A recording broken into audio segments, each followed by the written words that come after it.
Okay, I'm gonna go ahead and call the meeting to order. The time is 10:02 and we'll go ahead and get started. So first of all, I want to welcome you all for your time and commitment on this newly established TASFA Advisory Committee. I'm Claudette Jinks. I'm the Director of College Access here at the Coordinating Board in the Division of College Readiness and Success. We appreciate your willingness to meet virtually. I know it's not the ideal situation, but we appreciate your flexibility and know that this is now the new normal, unfortunately, at least for now, hopefully. So we hope that convening in this way will get us a good start on this very important work. I'm going to quickly call roll call. When I call your name, I'd like for you just to state your title along with the organization or institution, just so we can get some familiarity with who's on the call today.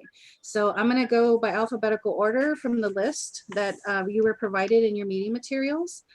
So I'll start with, let's see if Courtney Balderas is on the call. There were a few that were not able to meet today, but we're kind of taking roll call right now to see if we can meet quorum.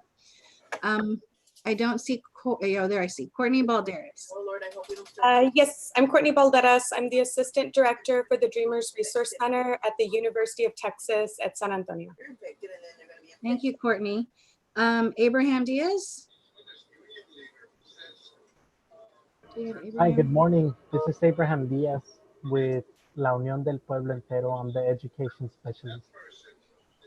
Thank you. Lauren Disher.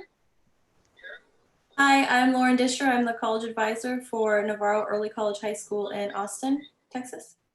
Thank you, Lauren. Demetra Durham. Hi, my name is Demetra Durham. I'm the college career coordinator at LV Berkner High School in Richardson, Texas. Great. Philip Fabian. Hi, I'm Philip Fabian. I'm the manager of college readiness and success with the Commit Partnership. Welcome, Fabian. Philip. Maria Garner. Hi, I'm Maria Garner, but I go by Paloma. That's my middle name. And I'm the college access coordinator at Northside High School in Houston, Texas. Welcome, Paloma. Thank you. I'll go ahead and make that note. Victoria Graham. Hello, I'm Victoria Graham. I'm the manager of college access with Good Reason Houston. Welcome, Victoria. Don Hilton. I'm Don Hilton. I'm Director of Financial Aid at Ranger College. Nice to meet you. Gordon Liscombe. Good morning, I'm Gordon Lipscomb. I'm the Associate Director of Compliance at the University of Texas at Austin. Welcome, Gordon. Is Inez Lopez? Yes, good morning. This is Inez Lopez, and I am the Executive Director at the Financial Aid Office at El Paso Community College. Thank you, Inez. Ariela Martinez. Good morning, y'all. My name is Ariela Martinez, and I serve as the Senior Transfer Admission Counselor at Texas Christian University. Welcome. Angelica Melendez. Angelica Melendez, a College and Financial Aid Specialist, South San Antonio High School, San Antonio, Texas. Welcome. Tammy Mitchum. Good morning, guys. I'm Tammy Mitchum. I'm an Assistant Director at Stephen F. Austin State University. I apologize about not having video, but I promise next time I will. I'll be camera ready. No problem. We'll do the best we can. We'll just have to be more vocal about any votes. Thank you, Tammy. Judith Monsivius. Yes, hi everyone. I'm Judith Monsivius. I'm a Financial Aid Processing Operations Coordinator at Lone Star College System. Thank you. Monsivius. I want to try to get it right. Monsivius.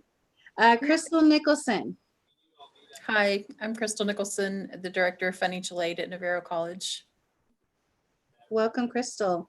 Federico Pena. Hi, good morning. Federico Pena. I'm the Executive Director of Student Resources at Texas State Technical College, and I go by Fred. Welcome, Fred. I'm writing this down. Okay, Erin Porter. Hi, I'm Erin Porter, Associate Director at Texas A&M University in College Station. Good morning, Erin. Erica Ramos. Hi, I'm Erica. I am a financial aid and college prep counselor in PSG ISD, which is in the RGV. Good morning, Erica. Do we have Lisa Ann Schornbrunn? I think Lisa was not able to make it today. Yeah, I don't see her on here. Okay, Ed Turney. Hi, my name is Ed Turney. I'm the Director of Customer Service and Scholarships at the University of North Texas in Denton. Good morning, Ed. Ociel Vasquez. Hi, I'm Ociel Vasquez, Associate Director of Financial Aid at Texas A&M International University. Welcome, Ociel. Shannon Venezia. Hi, I'm Shannon Venezia, and I am the Executive Director at Texas Tech University of Financial Aid, I should say. Great. Thank you all so much. And I was taking notes to make sure I can pronounce your names correctly, as well as taking any names that you prefer to go by. So I have Inez Lopez, I have Judith Monsavias.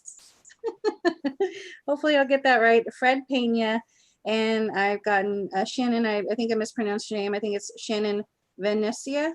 Is that correct? With a hard TZ, Venezia. Okay, awesome. So I apologize if I don't get it right all the time, but by the end of our work, I'm sure I will know your names by heart and very quickly. So we welcome you to this first inaugural meeting. So it does seem like we've established quorum, so I'll go ahead and formally start our business. I do also want to have you, a few of our guests introduce themselves. You all are the committee, but we do have a few guests that have joined us because they are helping along with this work. So I'll go ahead and ask Alexis Bowserman to introduce herself. Hi, everyone. My name is Alexis Bowserman. I'm the Director of Counseling, Advising, and Student Supports at the Texas Education Agency. And I'll be working with a similar group, advising our work around requiring a financial aid application as a graduation requirement. Thank you, Alexis. We also have our Apply Texas team available here, and I'd like for them to introduce themselves. Graham, are you on the call? I am. I'm Graham Chapman. I'm the Executive Director of a group at UT Austin called Academic Information Systems, which includes the team that supplies the Apply Texas application for admissions applications statewide. Thank you, Graham. And we also have from that team as well, David Muck. Hi, David Muck, Principal Software Developer Analyst at UT, and I'm also the Apply Texas Technical Team Lead. Thank you, David. It looks like we also have our division lead, Dr. Jarrell Booker. I'll just have him quickly say hello if he's available. There he is. I'm available. Good morning. I'm glad to be with you all. Thank you for having me today, Courtney. Thanks. Thank you. In our next meeting, we'll probably have Jarrell kind of go over a little bit more details about the work that we're doing and support that we have for this work moving forward. So I'll go ahead and start with basically just giving you an overview. Our division has been tasked, the College Readiness and Success Division has been tasked with leading the charge of developing the TASFA online and integrating it into the Apply Texas system per House Bill 2140 from the 86th Texas Legislature. In addition to this committee, I also oversee the Apply Texas system along with its established Apply Texas Advisory Committee. Since a chair and a co-chair have not yet been selected, I'll be running this first meeting. A co-chair and a chair will be elected during agenda item 3. But for the purpose of this inaugural meeting, I'll go ahead and run the meeting for this time. The purpose of this meeting is really to get an understanding of your role and responsibilities and to discuss the items that you should consider as you move forward with this work. As I mentioned, I invited my colleagues from we've also invited our colleagues from the Student Financial Aid Division to kind of be a resource as well. But we've invited, like I mentioned, UT Apply Texas staff who manage the Apply Texas system, as well as our colleagues from the Texas Education Agency. Both work very closely with our agency in collaboration. But with the Texas Education Agency, as Alexis mentioned, she does work with us on the House Bill 3 FAFSA TASFA high school graduation requirement. So it's good for her to be available during our meetings, or representatives be available during our meetings, so that we can make sure that we're streamlining our work, as well as making sure that we're aligning our efforts as we're moving forward. So that's pretty much where we are right now. So I'd like to go ahead and go over some of the meeting guidelines as we conduct this meeting. And we'll go to the meeting guidelines.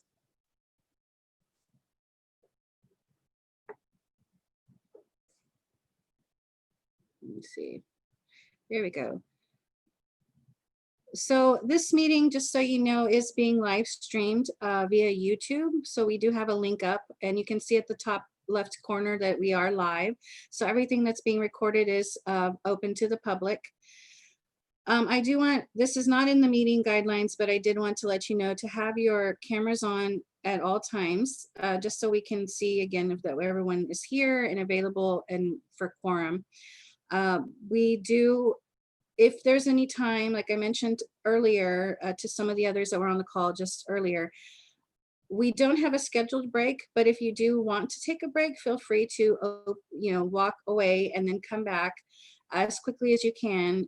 But we will see that, at least leave your cameras on so we know that you're not there. And if we have a vote at any point in time, we'll wait, but just make sure to do that.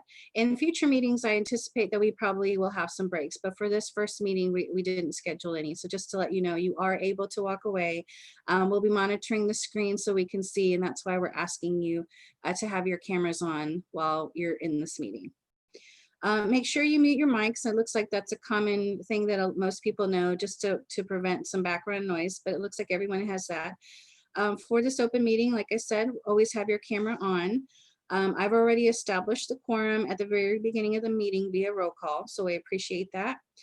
Please identify yourself prior to speaking. Although I can see you, some of you are not on screen, so we want to make sure if there's someone ready to talk, please state your name and let us know so we can document it for the record. I also ask that you wait for one person to finish speaking before the other. Otherwise, the comments may be muddled or unclear and people begin to talk over one another.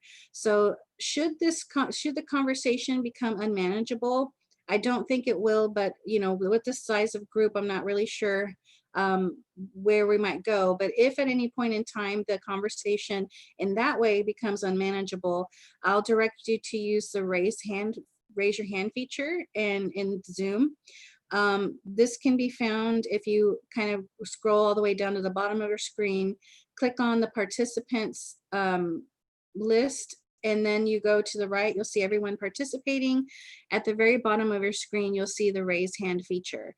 So we'll at that point monitor that, and then we'll try to take turns doing that.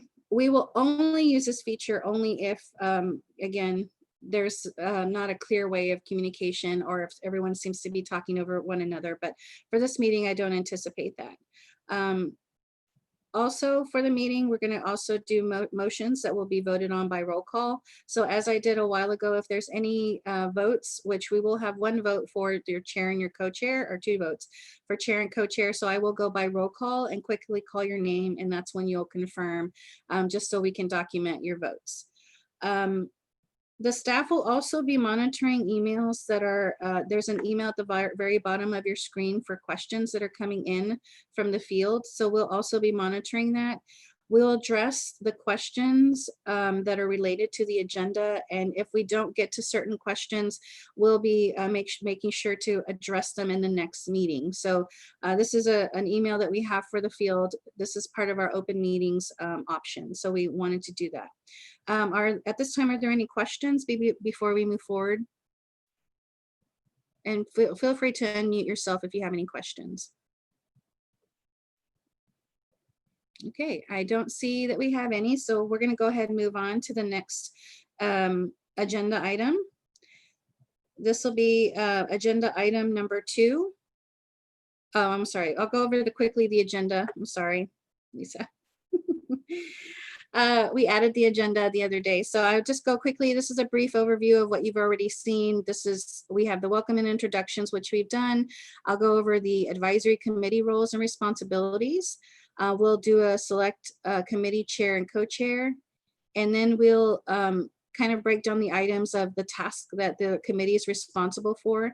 So we'll kind of delve deeper into the procedures, development, and any cost associated with developing the online TASFA.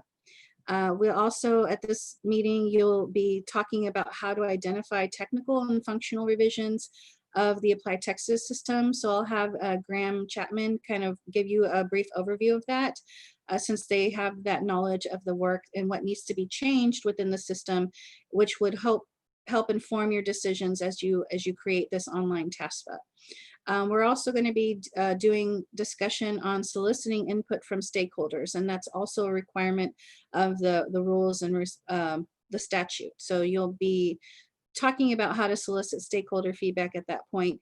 And then we'll talk about the potential agenda items and next meeting date or dates so we can plan this out. We do have an expedited timeline to do this work. So be thinking about some times that you'd want to meet between now and possibly September. And then again, final agenda item will be the adjournment. So moving on to the second agenda item number 2, which is an overview of the advisory committee roles and responsibilities. I wanted to give you all just a brief, so we're all on the same page on what the roles and responsibilities of this committee are. You should have received a document labeled TASFA as AC. I'm toying with this acronym. It sounds like we're going to be saying TASFAC. I don't know if that sounds good, but TASFAC, so it's a TASFA Advisory Committee. For short, we'll use TASFAC if you're in agreement. I don't think we'll have to have a vote on that, but it's a task, I'm just kidding on that. TASFAC orientation handout. You should have received that yesterday. I'll be going over a lot of that. A lot of this is going to be in that handout. We wanted to have a reference so you can refer to some of the authorization of the different statutes and different statutes that we need for the work that you're going to be doing. That document is a work in progress. So if there's anything that we mentioned during the meetings that you don't have in that document and you want me to provide, I can update that document at any point in time.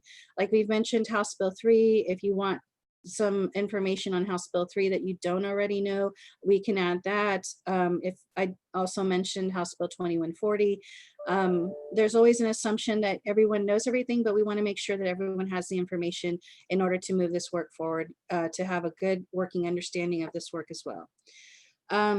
So the document, the orientation handout, does have information about this committee, task assigned to you, as well as the authorization for this work. Since the committee is tasked with integrating the online TASFA within Apply Texas, I also included the rules and the statutes that authorize the Apply Texas work and the committee. This committee is composed of individuals representing financial aid personnel from 2-year and 4-year colleges and universities, also participating private or independent institutions of higher education. We also took solicitations from public school districts, nonprofit organizations, and other interested persons. You all as members were selected from institutions, school districts, and nonprofit organization nominations, considering the type of sector represented, including the geographic location, as well as gender composition and financial aid experience. So we feel that this is a good representation of the state in a whole, and considering all the different avenues to make sure we well inform this work. Per rule, the task assigned to the committee include making recommendations to the board on the procedures, development, and the associated cost of the TASFA online, as well as consideration of the technical and functional revisions of the Apply Texas. That's all in order to develop the online TASFA. The committee is required to meet at least 3 times a year and can meet as needed to complete the recommendations that are required to go to the board. In the handout, you also have have a brief overview of the division of labor. This is again really high level overview of what we're doing. Obviously there's going to be some other things, but this is more high level, just to kind of give your role and responsibility. So again, the TASFA advisory committee is going to be determining these recommendations for the legislature. And then once these recommendations are established, they will be approved by you as a committee and presented to the board, to our board at the agency by the chair and the co-chair. The coordinating board staff will work closely with the chair and the co-chair to establish your future agenda items for each of the meetings. The coordinating board staff will also post this agenda to the Texas Register per open meeting requirements actually. The coordinating board staff will also determine what recommendations from this committee will be pursued and can be implemented by the coordinating board according to available resources. To meet the required task, again, you'll be meeting at least 3 times a year or as needed to discuss operations and draft that list of recommendations to the legislature.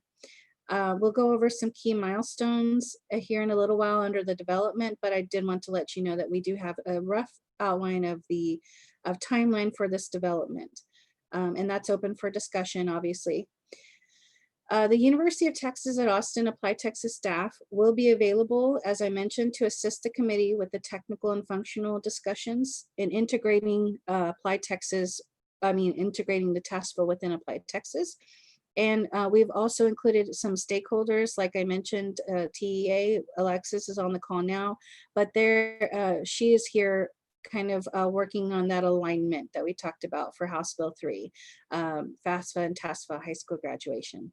So that's the division of labor at a high level. Again, that orientation document is subject to revisions if you feel that it's necessary, but that's really what your roles and responsibilities will be. Are there any questions about what the tasks are? I know these are very broad tasks, but we will be breaking them down here in the next couple of agenda items. Are there any questions? Okay, I don't see any. Awesome.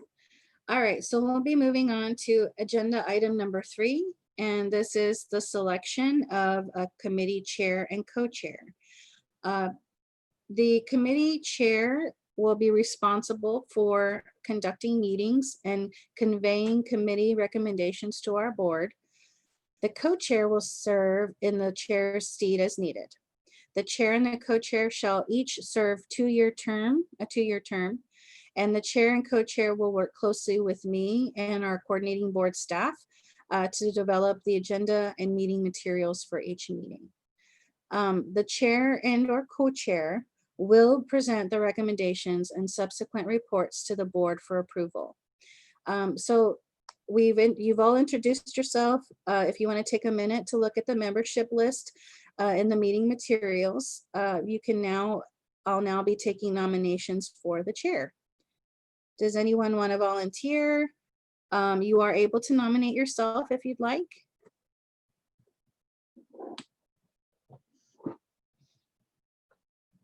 Any nominations?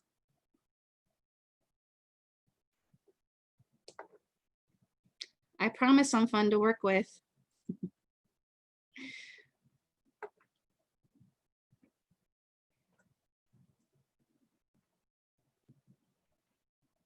Do we have anyone who wants to volunteer to be the chair? We also need a co-chair, so keep that in mind. I will volunteer. Paloma? Yes. It looks like you've gotten some claps. Paloma, thank you. Yes. Okay, do we have any other nominations? Okay, seeing none, I'll go ahead and go through the formal process of nomination. So we have a volunteer. Paloma has volunteered to be the chair of the TASFA committee. I'm going to go ahead and take a motion on this. Do I have a motion to accept Paloma as your chair?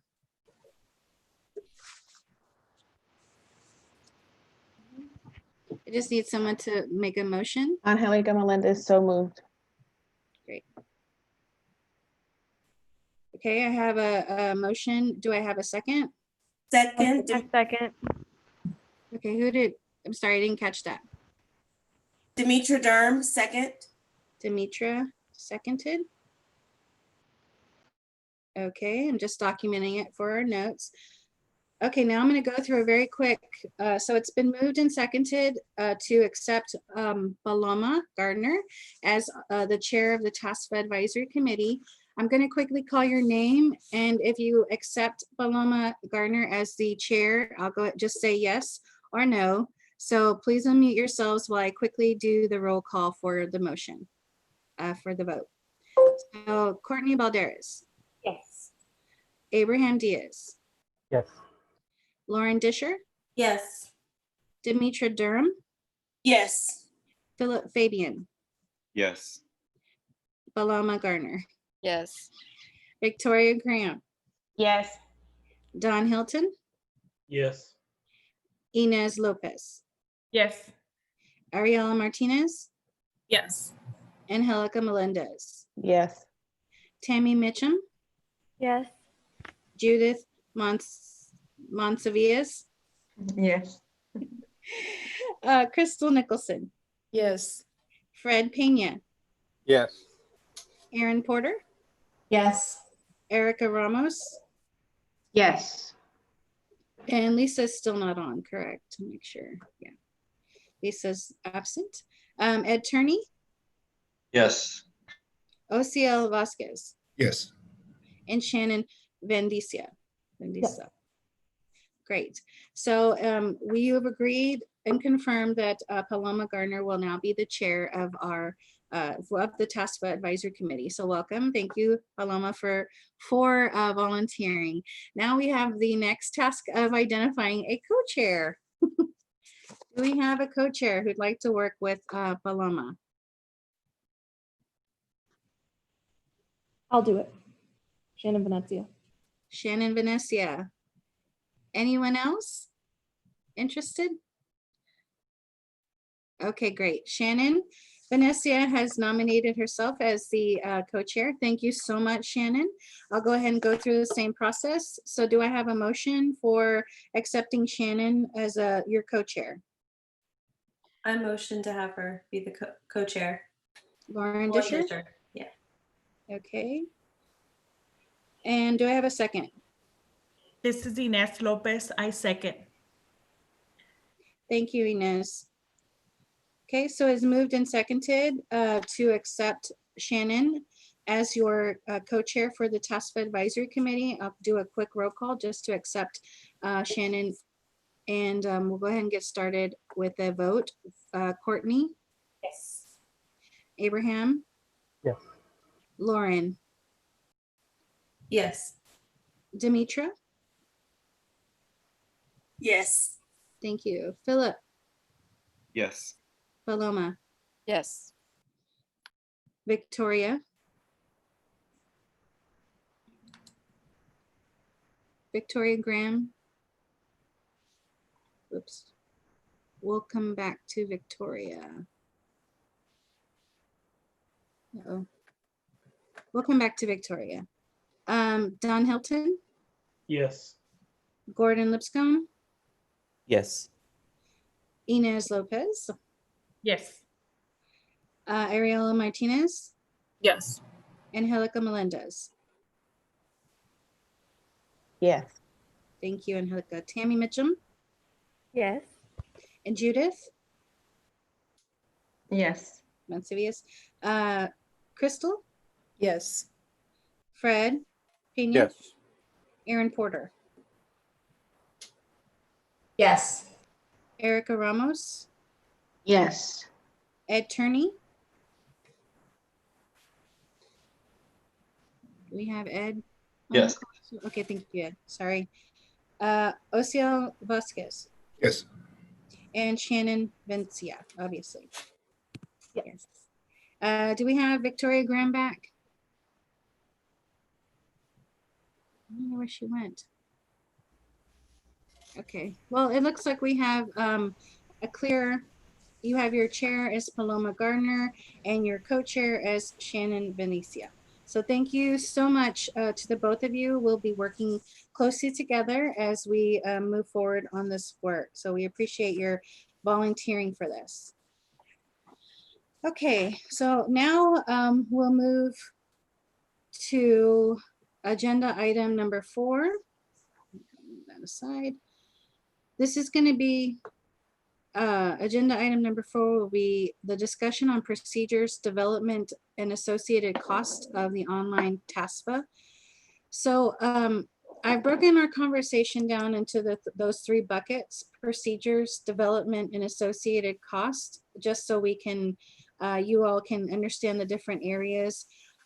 For this initial discussion, I'm really just prompting you to think about a couple of things, but I want to have you all use your collective expertise to address anything else that I may have been missing, but these are initial discussions and thoughts and considerations on how to move on the development of the TASFA online.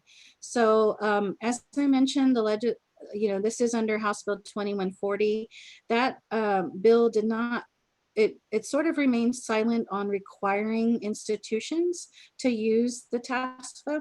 So as many of you are familiar, I'm sure that the biggest issue has been that the TASFA is submitted in several different ways. There's not a lot of consistency across the state on how each of the institutions accepts a TASFA form. Some of it can be written in the actual application, the paper form, and then additional supplemental documentation sent. The institution itself can have its own TASFA document. There's also some institutions may use a hard copy of the FAFSA form and then have them fill out additional questions. So there's lots of disparity across the state on how this specific TASFA form is used. So one of the things that was identified in the bill is that there is no real requirement of institutions using it. So you have institutions using both the hard copy form and possibly the online form. So what this committee really is doing is creating an opportunity for students to submit this via online. So thinking that through that, understanding some of the procedures is necessary. So when we talk about procedures, you're looking at what are the procedures that you should establish in order for use of the TASFA online, both with the student, the institution, things like that, as you're thinking through creating these procedures. You may also want to start with considering how the TASFA data will be collected, how it's processed, how it's transmitted and stored, and then also how it's utilized. So those are some things to think about. When we talk about procedures, I'm going to open it up now to ask you, what are some procedures? What other procedures should you consider? And feel free to unmute yourself. In thinking about how you use or how you work with students in the TASFA, what are some procedures? Because this is very broad. It's a very broad topic. But like I mentioned, there are some key things we know that need to happen as far as procedures, and I just listed those. Are there any other procedures you can think of that might be helpful to start working on? This is Paloma. I don't know if this is in the right category, but maybe a possibility of uploading documents. Yes. Uploading documents, procedures for uploading documents. And so that's a really good point, because later on, you're going to hear from our Applied Texas team. And again, this is developed within that system. There may be some areas where there is an opportunity to upload documents based on their system. And so knowing how to do that would be helpful. So procedures on uploading documents. And you're talking about like those supplemental documents, correct? Yes, yeah, the tax transcripts, the verification of selective service, that stuff. Mm-hmm. Hello. I'm sorry, go ahead, Victoria. Hello, this is Victoria Graham with Good Reason Houston. I think a way to connect the application for selective service for male applicants would be helpful to do that in connecting that online.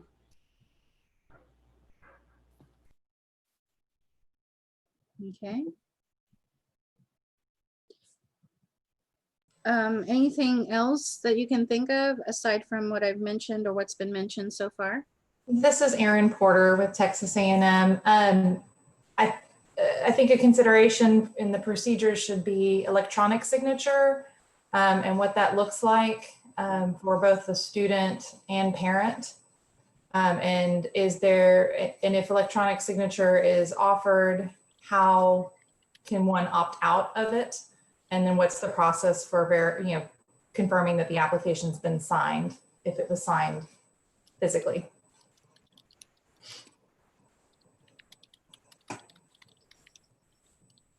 Okay. Anything else? Courtney Balderas with UTSA. In the same way that we're kind of looking at uniformity for the application itself, also on the acceptable documents.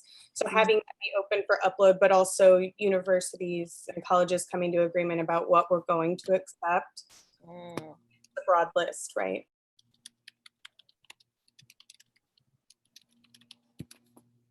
And also, perhaps a way for students to include some kind of tie for institutions to the core residency questionnaire, because those are directly connected, and yet it's always, I know for us, it's difficult to match them, or for students to know when to submit one or the other.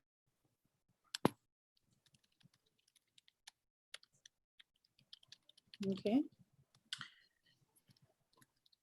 This is Ines Lopez, and I think within the application, once it's built, something of, the certification where they sign that what they're filling it is true and valid. And I guess just to protect them that information will stay within the institution and not be reported outside of the institution, because I'm just afraid that once it goes online and everything with everything going on, the students might be very adamant or scared about actually doing it online, thinking that the school might disclose that information outside of the university or the college. So just to protect them, and I guess protect us, have some kind of certification when they sign, or a PIN or whatever, we decide to have, that we're going to protect that record or that information within the university or the college. Mm-hmm. So we do know. Oh, go ahead, Tammy. Sorry, I was just going to say, I think that's a great idea, Inez, because I have students now that don't even want to turn in the paper form. I mean, I have to convince them, and assure them over and over that it's not going to go outside the university. So there is a, in the bill, and I was going to try to pull it up, in House Bill 2140, there is a clause in there about the use of the data and non-disclosure. So that would probably need more of a legal interpretation in how the committee thinks about this certification or this language. So we would probably need to kind of consult some sort of legal entity to make sure that it's both in line with the bill or the legislation, as well as addressing the concerns that you've mentioned. So I know that that's in the bill, and we can pull it up at some point in time if we need to, but I just wanted to let you know that that is in there. Anything more on procedures? This is Erin Porter again. We need to take into consideration corrections. So if a student submits an application and then needs to make a correction, how would that take place? Mm-hmm. Do you all find it often that corrections need to be made to these forms? Is there something in the document that can be included on the online document to prevent any kind of corrections that might be needed? To make more efficient? Erica from PHA and the RGV. Mostly what I tend to see is just updated information. There's been some sort of change either within the household structure or the amount that the family was making, and it's significant from what the year that was supposed to be reported to this year, and they're not entirely sure where to get the process started on. Do I redo it, or do I just contact each individual institution to let them know and let them choose what procedures I need to take?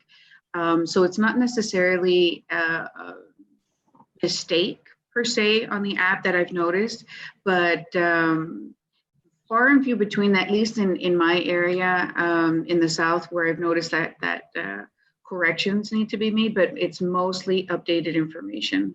But then it does cause the conflict of, depending on how each institution accepts the documentation and in what format, how does a student know that the result that they've gotten is based on either the original or the updated? And sometimes getting a hold of a single person at an institution to try to confirm that information is extremely difficult. So I love that suggestion, Ms. Porter. Thank you. Sounds good. Are there any other thoughts about procedures? Because so to your point, I'm hearing a lot of good discussion here. One of the things that we think about when you're developing this TASFA online, when I was tasked with this, I was envisioning the TASFA is housed on the Applied Texas system. You know, a student can use it, you know, to send off to the institutions. Essentially, you're creating similar to a U.S. Department of Ed FAFSA for the state. And so there are some complexities to think about, and some of you on the call have this knowledge, but really how to move the data from one place to another. And to some of your point is the fact that there would need to be that thought that if I'm sending it to one institution and to another, that they're both going to accept those additional supplemental forms as well as that specific application. So when I mentioned earlier about that it remains silent on requiring the institution to accept it, that is something that you all might think about as the legislative session comes up, that we might have to do some revisions to the language if the committee decides to find a way to make it a requirement. Now, I know that might not happen. There's still options for flexibility because there are students that may not have options that may want to do a hard copy, and some that might be afraid to do anything through a system. So it's just, I'm really just setting the stage in all the previous conversations we had when we were in the process of moving this bill on. So, and then getting it passed. So I just want to bring those to your attention for some thought process. Are there any other procedures that you can think of? This is Paloma. Just a question, and I guess, is this totally up to us how the application works? Like, is the student going to fill out the application one time and it gets distributed to multiple institutions, or would they submit the application separately to each campus? That's a really good question. And we'll probably get to a point where I'm going to depend on my Applied Texas team to kind of talk more about that. We have, depending on what the recommendations are, typically when we do something in any Applied Texas piece, if there's a recommended change, we always go to that Applied Texas team to see, is it something that can be done?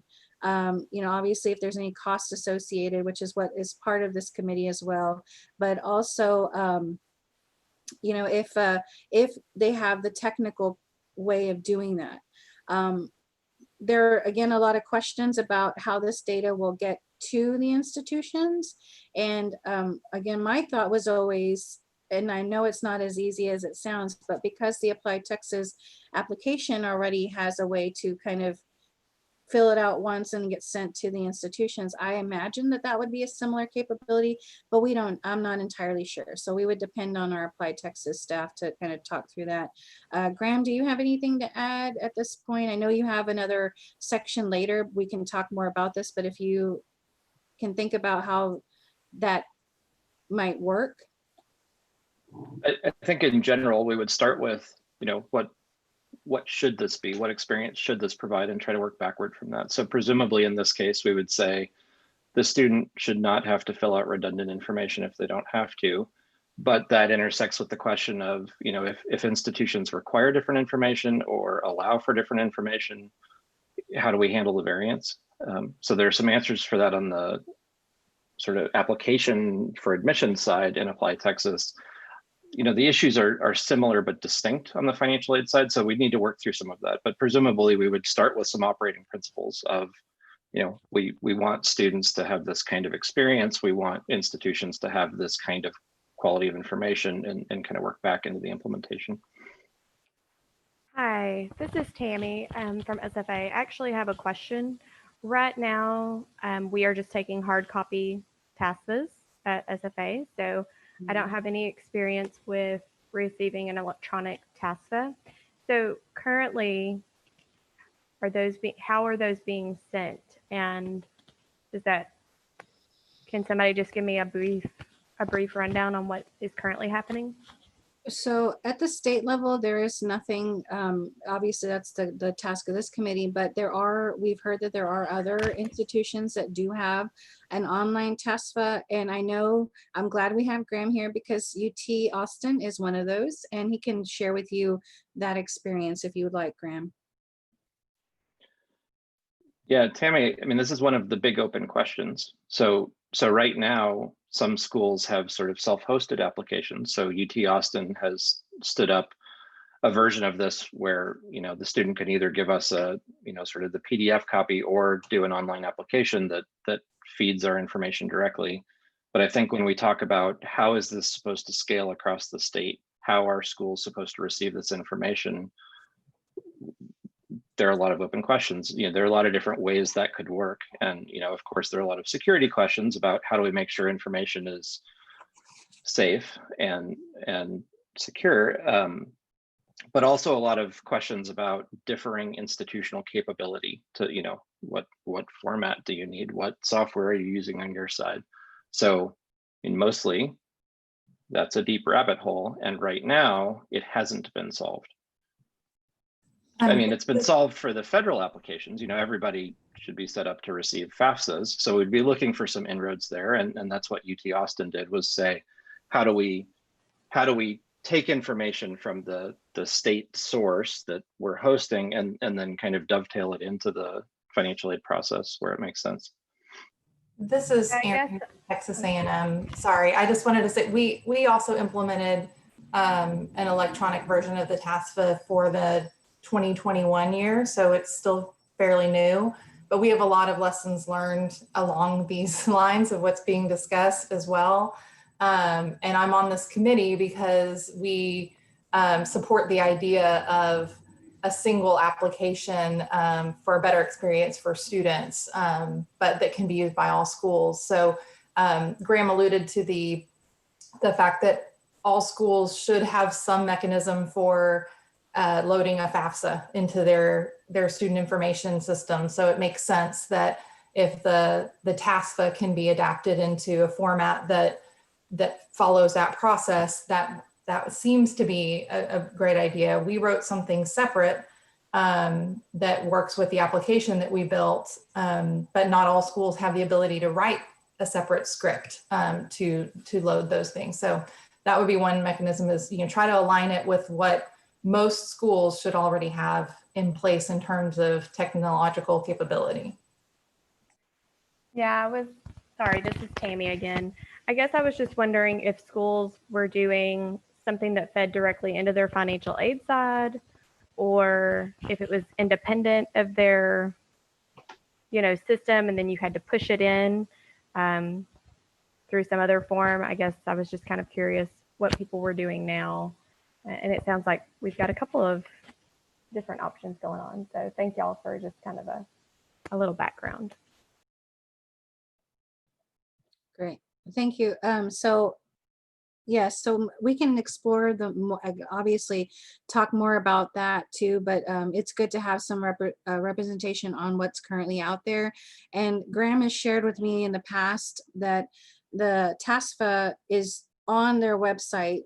The online TASFA is on their specific website, and sounds like Erin has the same thing, where they go in and they submit it and it goes directly to wherever they direct the information, probably in their financial aid offices. So this is going to be unique in that we have to determine how the information gets sent.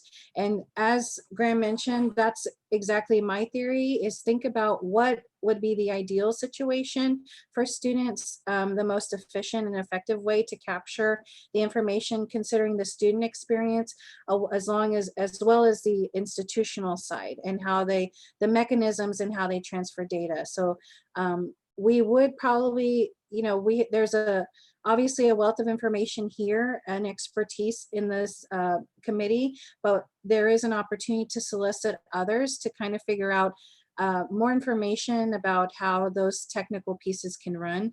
So that's something that you as a committee can think about moving forward. You are open to thinking about more of the procedures offline, and when we come back, you can talk more about that, but I think we have a really good list here, along with the things I've mentioned. There's a lot of work, obviously, that needs to be done.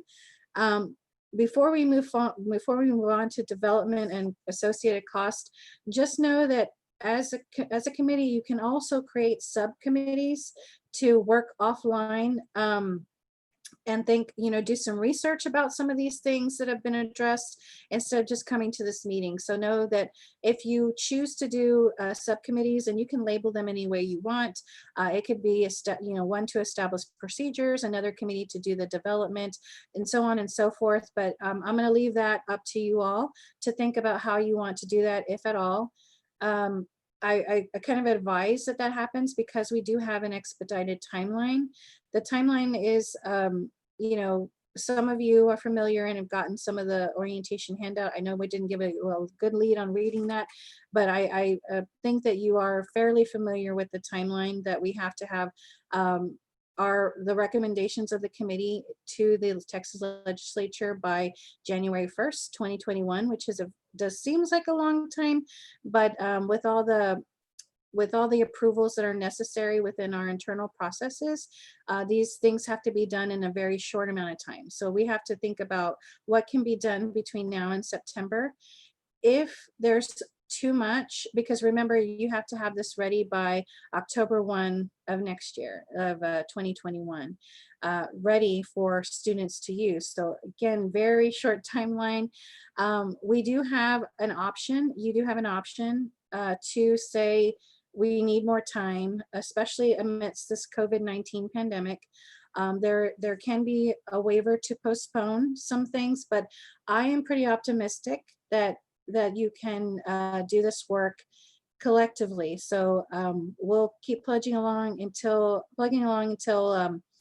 you all as a committee say we need more time. So just have that on your minds as well. I'm going to move to the second bucket of the task, which is the development. And when thinking about the development here, some of the preliminary questions were, what are institutions that already have that TASFA online? So we've heard from UT and A&M. Do you all know of any other institutions that have an online TASFA that we could learn from? And if you have you talked to them? Do you have any experience on what they know? And do you want to share that right now? Just something to think about. I'll give you some time here, just a minute, to answer that, but also thinking about who you want, if you want to invite them to kind of talk to us, as Graham and Aaron did, to let them know maybe a panel discussion amongst multiple users if we know that there are more out there that have a TASFA online. So you can think about that for your next meeting.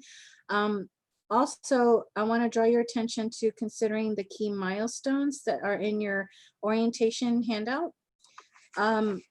So in that we have, does everyone have that? Anyone not have that? Okay, so this is very draft, major key milestones for this. As you can see, there's not many. So you all will be responsible for filling this in also if there's other things that I have not thought about. But these are key things that are more overview and broad. So we're starting with our first meeting. You're starting with your first committee meeting this month.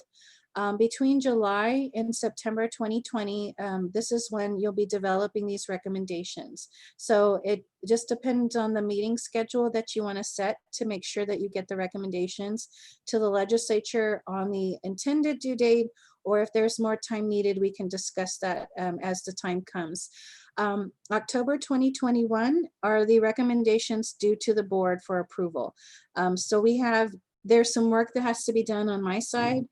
Probably will be seeking assistance from the chair and co-chair, but really there's just a little bit of, kind of cleaning up the report. And then the chair and or the co-chair would formally present the recommendations to our board for approval. This takes about 5 to 10 minutes if there's any discussion. So it's not a lot, it's just letting them know that these are the recommendations that you're going to submit to the legislature. So then in January, like I mentioned, January 1 is the timeline for submitting the recommendations to the Texas legislature. And at that point, if there are no discussion or any items, we can move on with the development. This is also, you also have to determine whether or not there's a budget for this work. And I'll mention that here in a little bit. But it's expected that the online development of the TASFA will be done between January, maybe February to September, in order for, probably maybe a smaller timeline would be necessary, so that if it's built into Applied Texas as it's intended to, there would need to be some testing at that point to make sure that it's ready for October opening, October 1. So that's the timeline. And then obviously through November 2021, and this committee actually is supposed to be abolished by January 2023. But in that meantime, it would be more of a maintenance type to discuss ongoing revisions to the application. If there's any technical things that need to happen, if we were actually, say your committee didn't meet the timeline, there's this time period to kind of work on that for another year. So there's a lot of moving pieces here, but are there any big key milestones that I may have missed? And I'm asking any one of you to share that with me, something that we didn't think about in the development.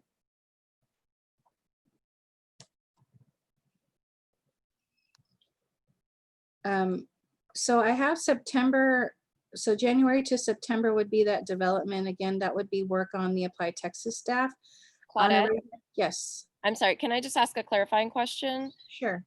Looking at the milestones, I mean, is there anything different between the recommendations we make to the board for approval and those that go to the Texas legislature? No, it's just a process. We have to get the recommendations approved internally before they get submitted to the legislature. Okay. So that's just a date. I put that as a rough estimate because, as I mentioned, if the committee decides that more time is needed, there is an option to postpone the actual recommendations to the legislature, which would mean a slight variation of internal approvals. So instead of going to the board, our coordinating board in October, the committee would go to the board in January, mid-January 21st, I believe, 20th or 21st instead of October. So there's a little bit more time there. And then once the committee, once it's approved, it'll go to the legislature. So it'd probably be about February, March. So our timeline can shift slightly. It just really is dependent upon the work of the committee. Does that make sense to everybody? Okay, great. This is Erin, just a clarifying question, because I didn't see it in the division of labor, but is this committee also going to be involved in the testing of the online TASFA, or will a separate testing group be, I guess, put together? Well, so I can explain from my understanding, and then Graham or David can add, but so the way, I don't know if this is the procedure that I'll be following, but it's a very good question. So the way the Applied Texas applications work is during the summer. So the committee, the Applied Texas Advisory Committee, basically says, here are all the things that we want to make more efficient. Here are the change requests we want to do. And then at that point, we take them, the committee votes on them. And then David and Graham are there to kind of walk through, here's what it'll take. You know, it's moderate, you know, moderately doable, highly, you know, they kind of rate how easily it is to make those changes that are recommended. And then at that point, they'll go, the committee votes on what the priorities are. So not everything, and this is again the way the Applied Texas Committee does it. They vote on the priorities based on capacity of what can be done within a reasonable amount of time or what can be pushed on to the next year. So they take those priorities, and then the our Applied Texas team will make those changes within the system that are approved by the committee, and then they test them for about a month. Am I correct, Graham and David? Yes, it's probably important to note this isn't perfectly apples to apples because we're describing sort of a mature system with year-over-year changes versus standing up a new thing. And so, Aaron, I think it's a really important question. I mean, there will be substantial testing both on the sort of central application, but also with every school trying to interoperate with it. And so I think that, I mean, we need to be very mindful of how all of that is expected to work. So Graham, knowing that this is new, do we want to add to the timeline testing, like 2 months of testing, and then the committee? And what I was also getting to is that they test it with the existing, from my understanding, the existing users of Applied Texas. So I don't know if there's a separate group, but we could establish again procedures for testing that can go in the procedures area if you want to include that as the committee work. But there definitely needs to be a deadline to get technical specifications out to schools early enough that they can take action and implement by that October 1 deadline. The FAFSA, you know, Department of Education releases information to software providers well in advance of October 1, so that schools are on an annual cycle, I should say, so that they can prepare and make adjustments in their next releases. So I think we would need to put something in the timeline to make sure that there's a goal for that. So I'm gonna lean on you all's experience on that. I do remember that there is a time to do that. So are we looking at like 2 months or 3 months? A month for testing and a month to get out the technical pieces. Is that a fair timeline, or should more time be allotted for that?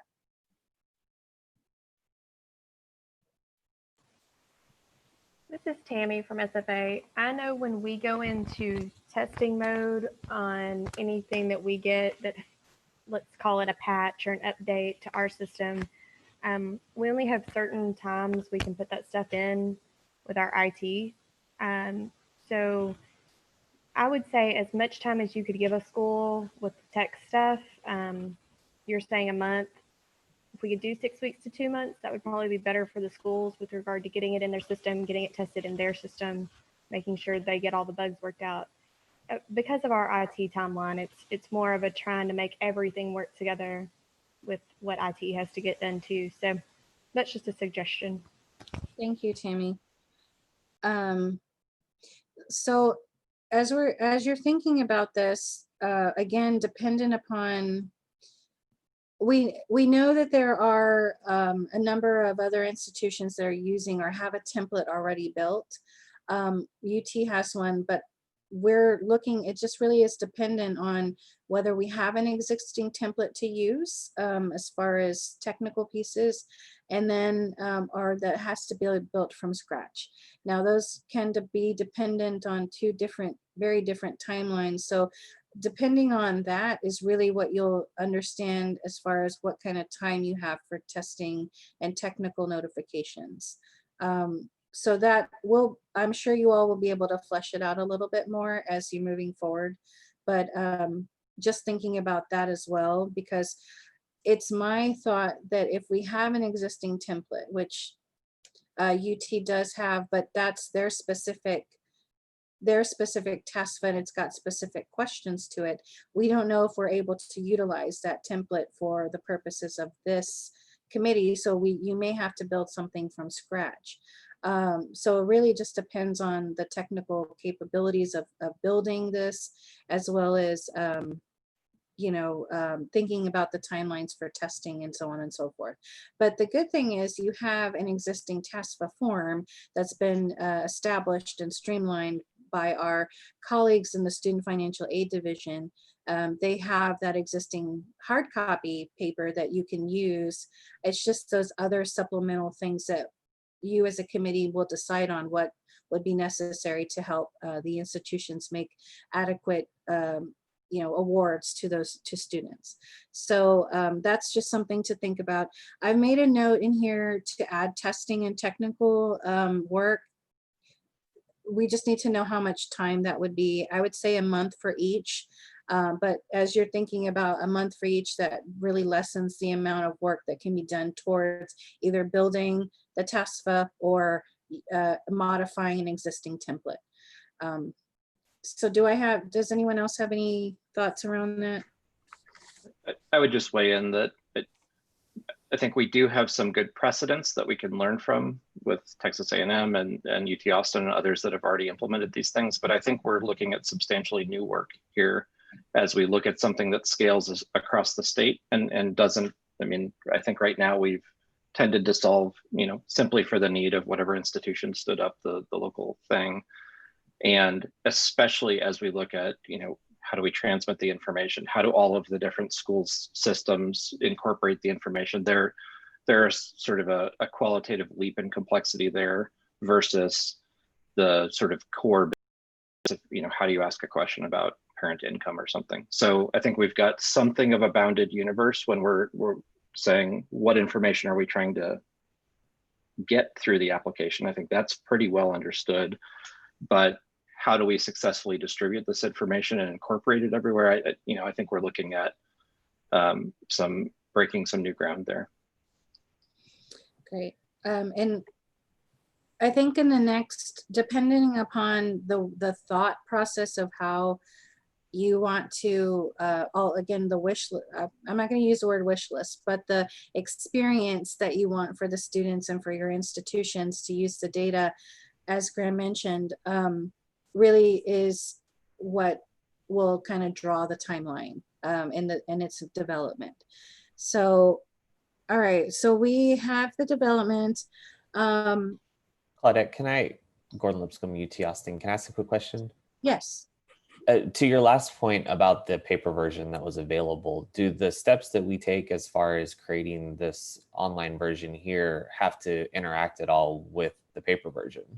Obviously, the FAFSA is the paper, which students don't really do anymore. They do the online, but those match. So if we decide that we need more information in the online version, is there some interaction that needs to occur with the paper version? Yes, and so thank you for asking that question. So we do, the purpose of inviting our student financial aid group is also to kind of inform. They actually are the division responsible for updating the TASFA form on a yearly basis, and they really, to my knowledge, they really work on aligning it to somewhat of the FAFSA form, in some way to capture the information. So yes, that would be a regular procedure or protocol that would need to be established in making sure that whatever is online is matching or edited in a way that the hard copy is, so that it is the same document and it's not missing any information. Does that answer your question? Yes, and I was just speaking to timelines as well. I don't know what their timeline is to have that paper version ready for any given year. You're right, and I did have that. I don't know it. I know I've worked with Leah Smalley, who has overseen a small committee for the TASFA hard copy. So I know that they do have a timeline. So thank you for. I'll double check that with her, but we can include that in our timeline as well. But I also want to add that to the procedures that we are coordinating, or your committee is coordinating with the. There is a TASFA subcommittee with our existing financial aid advisory committee. So we might have them make sure that we're aligning efforts here as well. So thank you for bringing it up. Claudette, this is Erin. I'm actually on that subcommittee also, so I'm happy to serve as a liaison. And we just recently met and are planning on just minor edits to the TASFA for the upcoming year.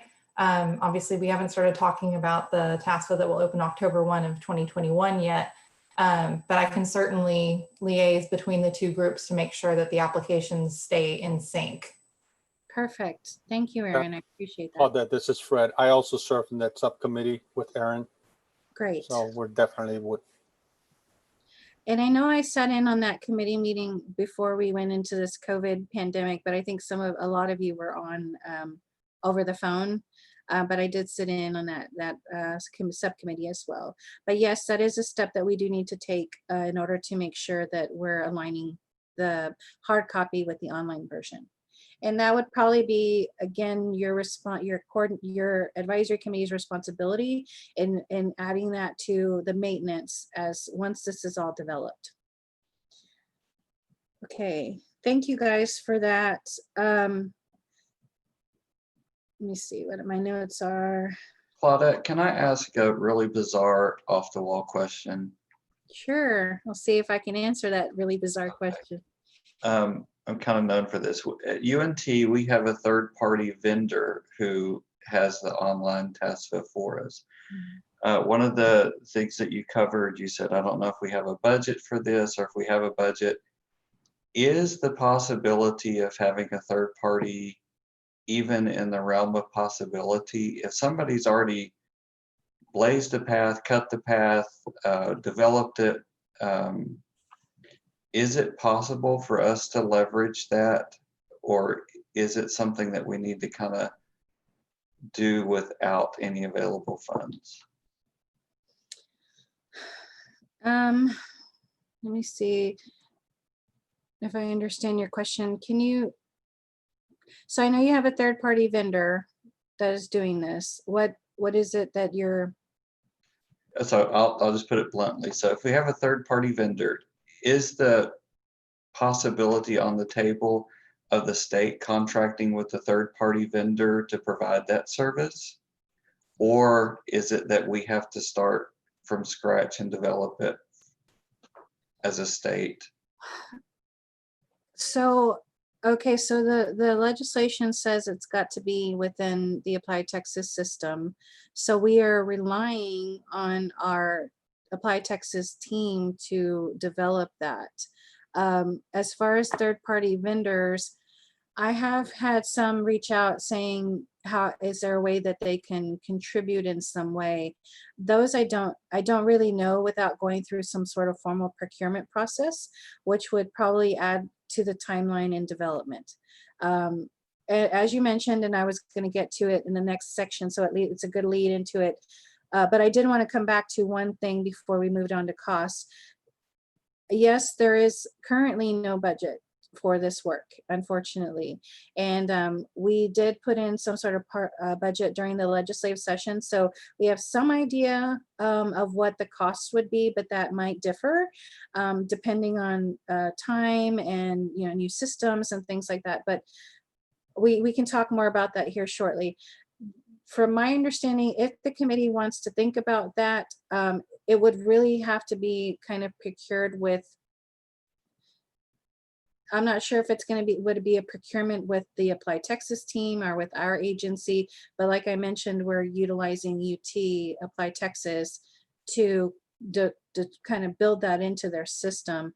And that is not really the work that they are supposed to do with associated costs. And so now I'm moving to associated costs. But before I go there, I'm sorry, I just don't want to lose my train of thought. One other thing that we need to add in the development, as you guys are, I'm sure you're familiar with House Bill 3, that specific section around FAFSA and TASFA completions for high school graduation. So in partnership with our Texas Education Agency, we're trying to work on streamline our efforts to make sure that we're tracking, or at least understanding who's completed, what students have completed, either the FAFSA or the TASFA. As I mentioned, I oversee the Apply Texas system, which includes the Apply Texas Counselor Suite. Do you all, just by show of hands, how many is familiar with the Counselor Suite in Apply Texas? Okay, good. So for those of you who are not familiar with the Counselor Suite, in the Apply Texas system, there is a separate portal for counselors and advisors and other users that work directly with students and get approval from the school districts to have access. They are able to see a student's where the student is in applying using the application, Apply Texas application. So it shows or demonstrates where the student is and what applications they've started, like what schools they're intending to apply to. So that's one component. The other component is identifying FAFSA filing status. We get this data from the U.S. Department of Education. That data comes to our agency for processing to kind of weed out just those that meet the threshold of possibly a senior. And then they are sent over all again electronically through to the Texas UT Austin Apply Texas system, where it's uploaded into the Counselor Suite. So the FAFSA filing statuses are basically shown in the Apply Texas Counselor Suite. Again, the application information as well as the FAFSA completion or filing status is in there. So a counselor has access to see what students have begun a FAFSA form, as well as where they are, not where they are in the process, but their completion, their filing status, or their completion status, as well as if they've been selected for verification. So the thought might be, in the development of this TASFA online, it could also be helpful to streamline efforts and maybe create a space where if a student has used the TASFA, that it has similar components. Like it's been submitted, it won't have a selection for verification. Maybe there might be some other term, but they are basically going to be just kind of identifying those students who use the TASFA. So then therefore, the counselor can mark that student has met the FAFSA TASFA high school graduation requirement. Additionally, again, the student experience is, and the counselor experience, if there's an opportunity to also add maybe the waiver option, that may not be the scope here, but it's something that would be helpful so that at least the counselor knows that the student has completed the TASFA. So that's something else to think about in development. That's a lot of work in and of itself too. So if you want to have a separate lead subcommittee for any of that, you are welcome to do so. So with time, I am moving to the associated cost piece. So like I mentioned, there currently is no budget identified for this development. I do want to draw your attention to the orientation document that does have, I think it's on the very last page, the application, Apply Texas application fees and how the costs are currently managed with the Apply Texas application piece, just so you have an understanding about those operating costs and how the institutions currently pay for the application system. So this is not, in our agency, it's not state allocated funds. The institutions that participate in the Apply Texas system are required to pay a portion of pay a portion towards the use and maintenance of this application. So the way it's done, the methodology is spelled out there, but it really is takes a part of if you look at items number H2 through 4 under the cost, and I think it's the very last page of that document, the operating costs are basically charged to any users, but those that are required to use the application are the ones that pay into it, and then anyone else who wants to use it. So not everyone across the Texas uses this document other than the public institutions that are required to use it. And so the cost is determined, it's calculated, and if you see on H3 under cost, the cost is actually calculated by, it's not under that.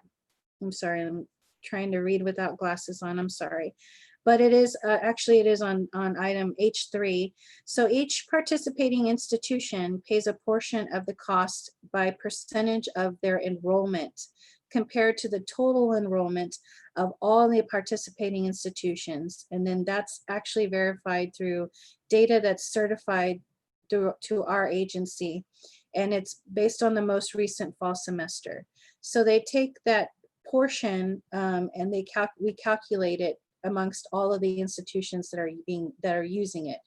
So there are some complexities there because since not every institution uses this Applied Texas system, you have to think about those institutions that are not signed up, how they would be able to use the TASFA piece of this, if at all, the TASFA piece of this Applied Texas system. So that's a complexity that I'm hoping you all can help figure that out. But since since not every institution uses it, and we have our admissions or our, this is paid based on enrollment, there is no, do you want to add additional cost to this rules, which would have to be changed because we would have to add this in there, because right now this only identifies admission. It does not identify financial aid. So, and to my knowledge and conversations with our financial aid staff, they've shared with me that institutions don't typically pay for FAFSA data. So, will they be willing to pay for TASFA data? The budget has to come from somewhere. So you have to think about that as a committee and what costs are associated. And we will be talking shortly with Graham, who I think might go over a little bit more about the costs that might be there. And again, these are rough estimates, but due to that, you have to think about where the funding will come from to build this TASFA online, and considering whether or not you want to use additional, like tie it into that funding stream, or you go to the Texas legislature for funding, or figure out some other way in supporting the budget for this particular development. This is Erin. I'm not an expert in admissions and how they utilize our application fee, but I do believe that we collect an admissions application fee from most of our students, and I believe that some of that funding is used to pay for using Applied Texas. We obviously waive the application fee for low-income students that can demonstrate that. Almost all of our TASFA filers are low income. We wouldn't want to charge a student to complete the TASFA.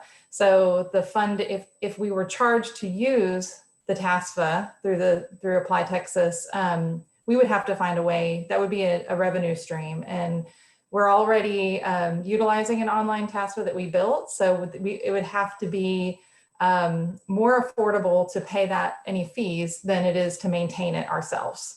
I also think that some schools would see that as a step backwards or a negative, because not only would they be paying to use this new application, but they would then have to more than likely implement new technology and things on their own side that would cost. So I feel that some state allocated funding would be in the best interest of everyone, students and schools. Mm-hmm. Okay. Anyone else have any comments about that?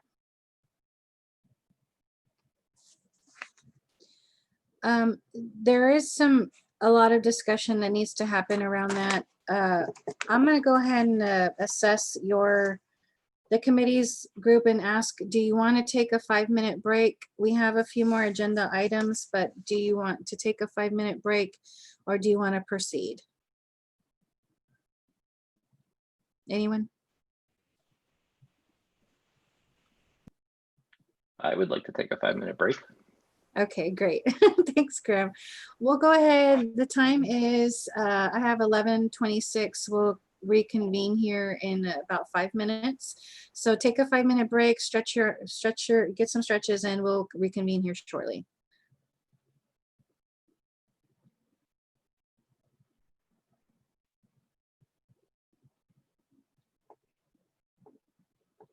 So I see a few people still missing, but we can go ahead and get started. We have about 30, a little less than 30 minutes to finish the rest of our agenda. So I'll probably be rushing through this, but I still want to give you an opportunity. So we will try to remain, to be respectful of your time, we'll try to remain on the agenda for the time. But so I'll go ahead and get started now. The time is 11:34. So we'll have the others joining in if they are not already here. I think we're all back.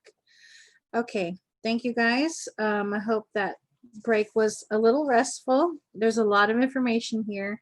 So I'm gonna go ahead and move on to agenda item number 5. This does tie into some of the development and associated costs that we were just talking about. And Graham has been providing insight here and there, but I wanted to give a formal time frame so that they Graham and David can share some of the understanding of the technical and functional pieces of the Applied Texas system that you all need to be thinking about, that could also inform your time frame, your cost, as well as the procedures or anything like that that needs to be developed. So I'm going to let Graham go ahead and take some time to do that really quickly. I'll keep this pretty brief, and I trust we will have a conversation about it as we need to. So starting from the Applied Texas perspective, if we look at sort of the major components there, we've got an applicant suite, we've got an institutional administrator suite, we have a high school counselor suite, we have an internal help desk suite, and we have ways to transmit information here, there, and everywhere.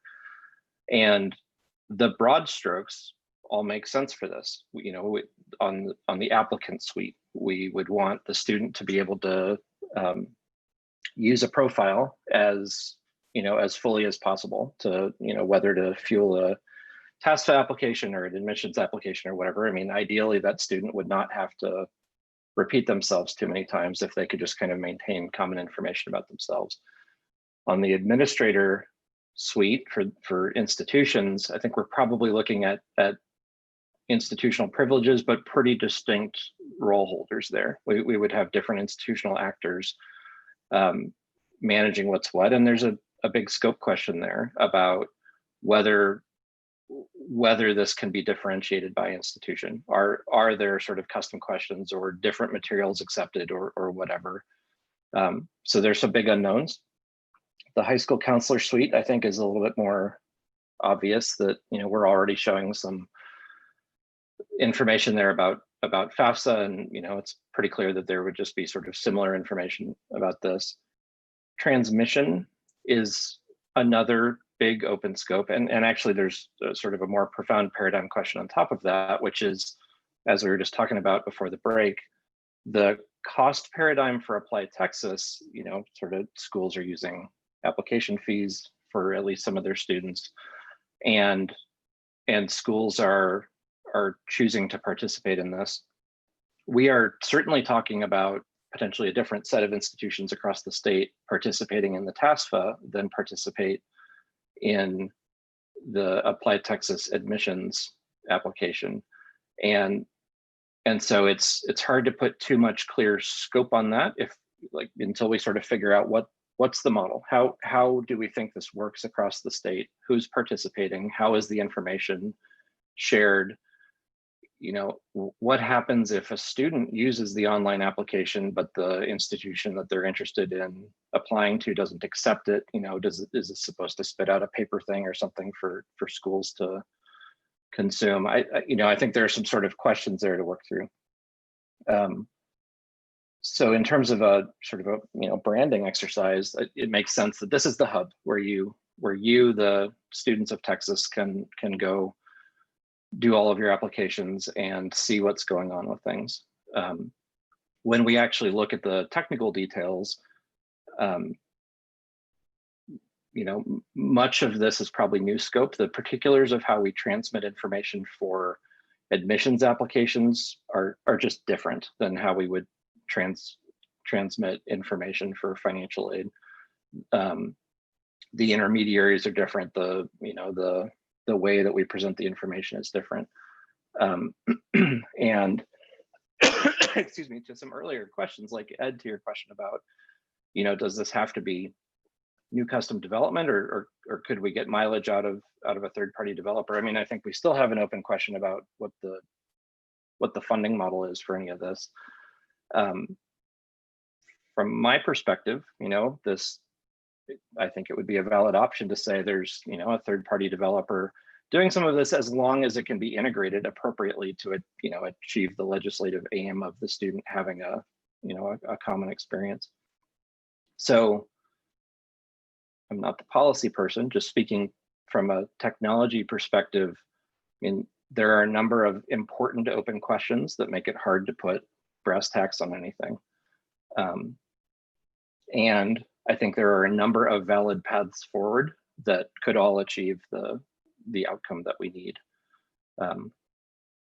So let me just pause for questions, comments, whatever.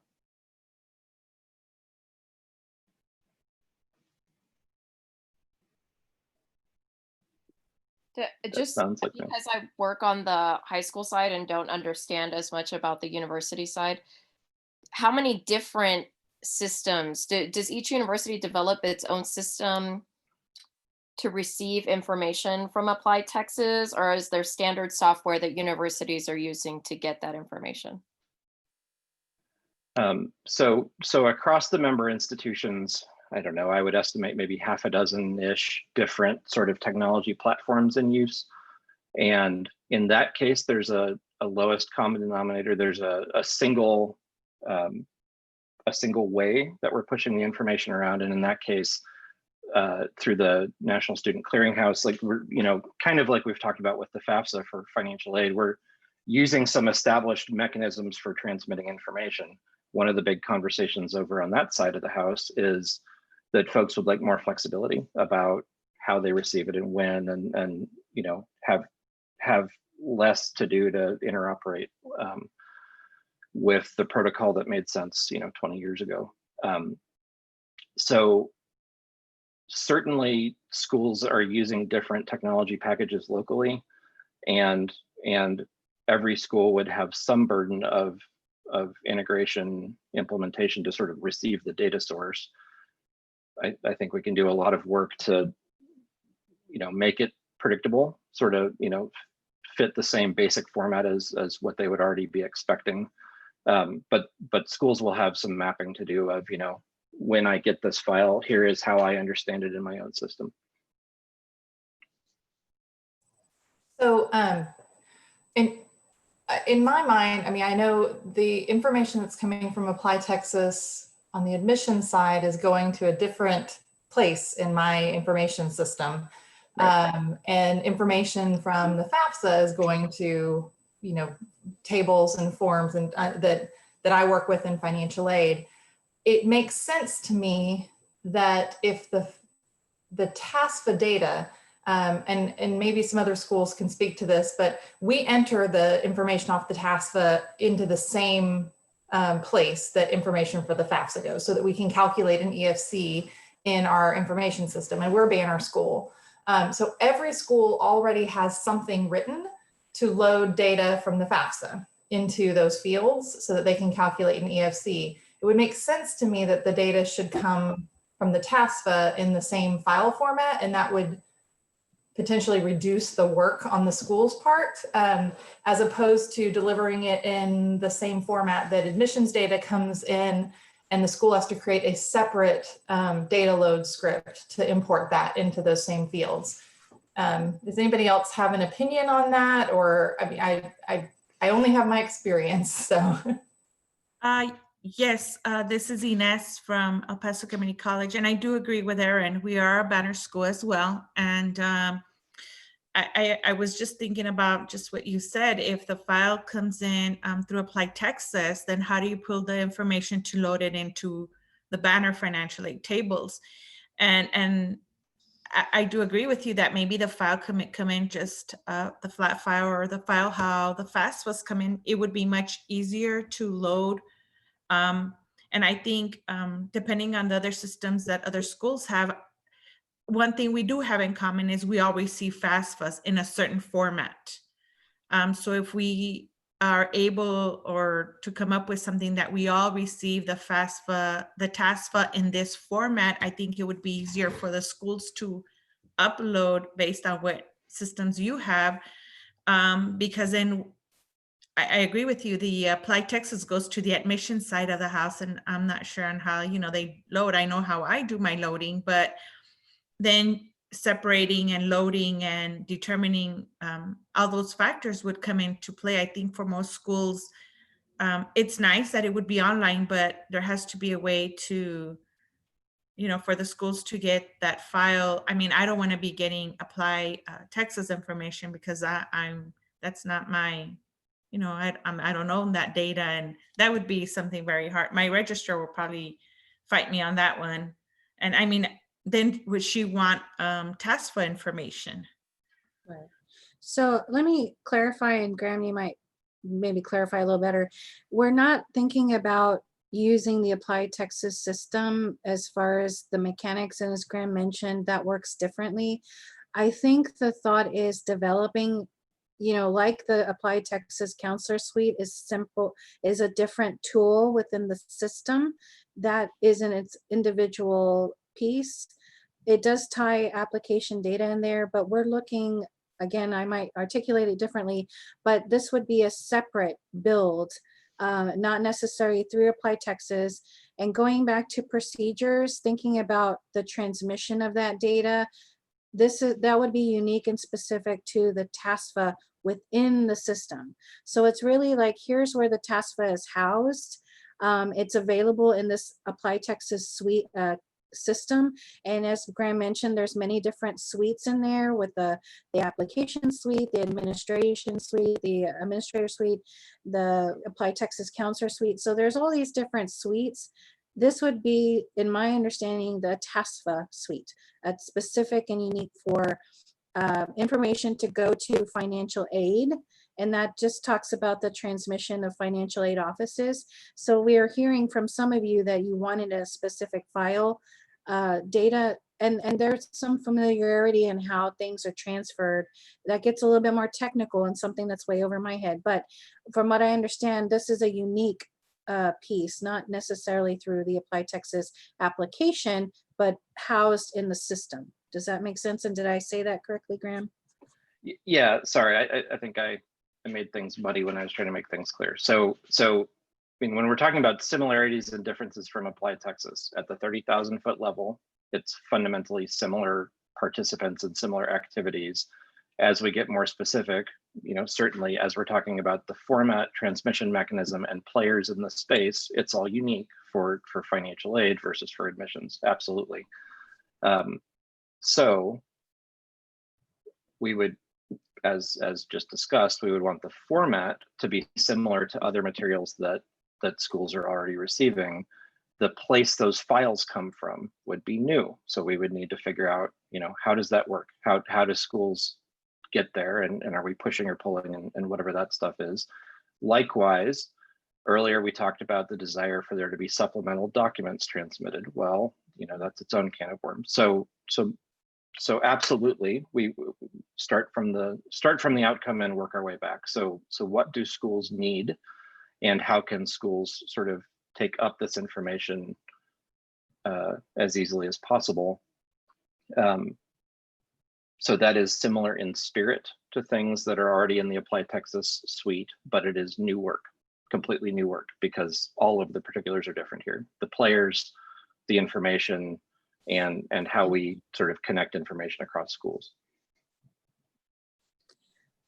So Graham has basically explained kind of the revisions to existing infrastructure. Obviously, there's some that we can be taken and learned from, but it sounds like this is going to be a unique and built from the ground up, really. So that's, as you're thinking about development, as you're thinking about costs, these are things to incorporate in your decision making and making recommendations to the board and then ultimately to the legislature. So if there's is there any other discussion here? You have a good understanding of what might need to happen in order to build within the Apply Texas system as a whole, correct? Okay, I don't hear any discussions. I'm looking at your faces to see. So we'll go ahead and move on to agenda. Thank you, Graham, for that insight and being available to answer questions. We're moving on to agenda item 6, discussion of soliciting input from stakeholders. So per rule, part of the task of this committee is to solicit that feedback from the stakeholders that, you know, obviously we have a small committee. We're maxed out at 24 members because of our limitations, but we do know that there is a wealth of information outside of the committee alone, and you all have contacts with them. One of the things that you might want to think about is who you want to hear from in order to get more information. If there's a group or an organization or individual institutions or anyone you want to hear from in order to inform the development of the online TASFA. We know that there are a lot that did not get nominated for this committee, but we still want to hear from them, and that is part of the task of this committee. So with that said, are there any particular individuals or groups that you think you as a committee want to hear from for the next meeting to invite to talk more about or anything like that? Yes, Erica. Erica from PSG in the Valley. I know that the University of Houston just recently, I believe it's this year, implemented their own online TASFA. I'm not sure if we have anyone on the committee, but I'm sure that just like Ms. Porter is able to provide insight as to how her institution has developed and implemented it, I think it would be another great resource to ask of, to see just how different it's been working, what bugs they encountered, and what recommendations maybe they might have, but I don't have a name for you. Okay. We can look at that, but that's good to know. Is there anyone else that you guys know in the field?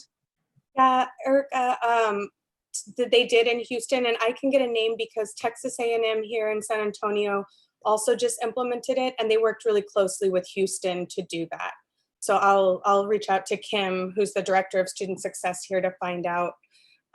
I don't know who this would be, but I would be interested in just hearing from universities or colleges that don't use the paper form of the TASFA or like model, and find out what they're using instead or why they're not using that form, just so that we can take that into account, you know, and maybe consider that as we're moving forward. So, okay. Okay, so learning from them what might be better to implement, to maybe use an online format. Is that what you're saying? yeah, I guess it's just kind of to find out what different information are they collecting. If it's more information, usually less is better than more. But just to find out, like, why aren't they using that?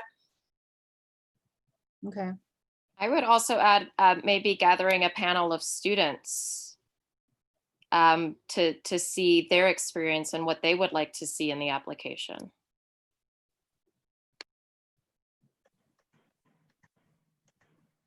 Mm-hmm. Hello, this is Victoria. I think adding to Paloma's comment, perhaps it's students who've gone through the entire process. So students who are on college campuses, and then if there was time and space, maybe students who would go through that process, if there was a way to identify those students as well. So you're saying those that are already in higher ed? Yes. Yeah, I think maybe segmenting student groups. So high school students, I think, is one interesting stakeholder group, but current TASFA eligible or recipient students on higher ed, I think, is another really important stakeholder group. Okay. Yeah, Victoria, that's actually who I was thinking of, is students who are already in higher ed. Okay. So I am Erica Ramos. Yes, I agree, because our rising seniors, they won't know nearly enough about the application to understand, much less give insight or experience about it. But our freshmen in college just played this game, and they know what worked for them and what didn't. Especially maybe hearing from the kids who did an online TASFA for either UH or UT or A&M, and what their experience was, to be able to better grasp from their point of view and maybe their parents' perspective what they found most difficult, most easy, or most daunting. I've got a couple of kids for sure that would be definite candidates. I want to say maybe 15 to 20% of my population is undocumented of some kind. And we have a really strong population of TASFA kids. So you just let me know how many, and maybe we can pull from other sources, any other counselors that want to also bring kids to the game, but count me in for that for sure. And these again are those college freshmen that you still have connections with? Okay, great. Yeah. That sounds good. I think it would be important as well to remember those students in the testing process as well, because the way that we word things or the way that it's worded, oftentimes students can find a better way of saying it and more simple. So Ed, are you guys in the testing phase, or you already have one implemented? We have one implemented. Okay. All right, so I have 2 suggestions so far, and I do know, I know there's some groups that do have and this is in the Valley area, I believe, that they have a list of colleges and in their area and how they do like who accepts what and what they need. And so that's in the Valley. I think it's through RGV Focus. I'm not entirely sure, but yes. I know that they have worked on that substantially, and they have a similar document where it just kind of shows. So if we want to pull from that as well to kind of get some more information on why, to your point about why they may or may not, but why they may use different forms or different things, we might be able to pull from there. So I hear those 2 suggestions. But one of the things is, do you want a panel discussion of these entities that currently have an online TASFA and in different stages of usage, to hear from them? Would you be interested in that? Because it sounds like we have a good group. We can get University of Houston, UNT, Texas A&M, San Antonio, and then of course we have UT, Austin, and Aaron with A&M. That's a panel about 5. If you want to hear from them as a panel discussion, is that of interest? Okay. So I'm seeing some yeses. We can work on that. That's one group. And then to you all's point about student users, we do have a rising our college freshmen. And Erica, I probably will email you to kind of talk through that. Does that sound of interest to the rest of the group to hear from those users? Okay, perfect. Anything else in soliciting feedback that you want to hear from? This is Ines. I think that's a great idea. Maybe what we could do is, prior to having the group discussions, maybe we could submit questions from the team. If anybody has a particular question that we could ask prior to the panel of discussions, that way at least they're prepared, or might have some answers for us. Yes, yeah, that sounds good. Any prep time, because like I said, we guys see that we're on an expedited timeline. We can do that. We'll figure out a way to get the questions. Either I can collect them and send them to the panelists so that they're prepared, or we can, we'll figure out a way to do that, but that's probably the best way. Anything else? That's a really good suggestion, Inez. Anyone else you want to hear from?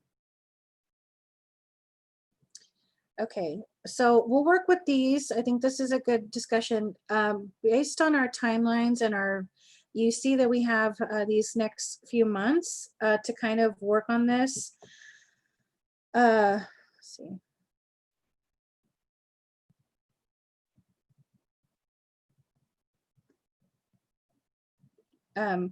We will work on something like this, see what we can get done. For the meantime, is there a priority? Do you want to hear from both of these groups on the next meeting, or do you want to parcel it out? I believe maybe you can start with the panel discussion for the first meeting, or we could do both. This really is, when we get to the agenda discussing how to do the agenda items here shortly, I just want you to think about those things, but this is a good start. If there's no one else, if you think of someone else that you want to hear from, you can email me at any point in time and we can consider that as well. At this point, we're getting up on 12 o'clock, so I want to be respectful of your time. But I do want to let you know, I do want to find out right now, is there any interest in creating subcommittees for this buckets of work now that you can decide on who would take the lead, and then it would be up to that lead to kind of get the committee together. You can say, yes, I want to be a part of that committee now or subcommittee now. Is that of interest to you all to create subcommittees for these buckets of work, or any other subcommittees that you're thinking about? Because you have development, you have development, associated cost, and procedures. You also have, if you want to create a subcommittee on working closely with the Applied Texas team, usually they're there to inform us, this committee, about what needs to happen as far as development. So if you want to create a committee to learn more about that, you can, but thinking about those buckets, we can look, you can create subcommittees there, unless you want to just do without the subcommittee. It's up to you as a committee.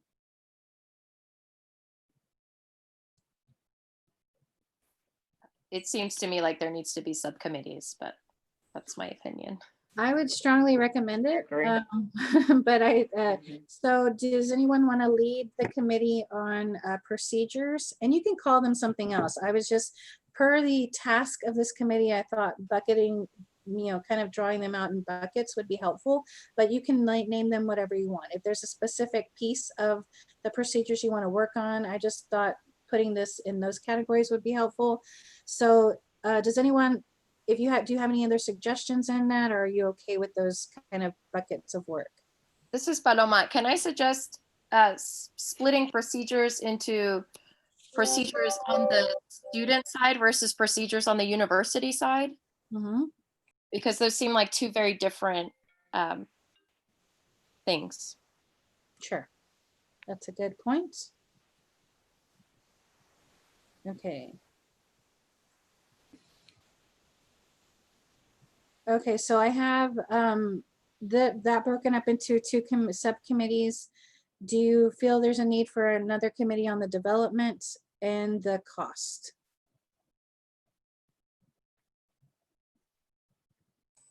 I think there needs to be a subcommittee on cost.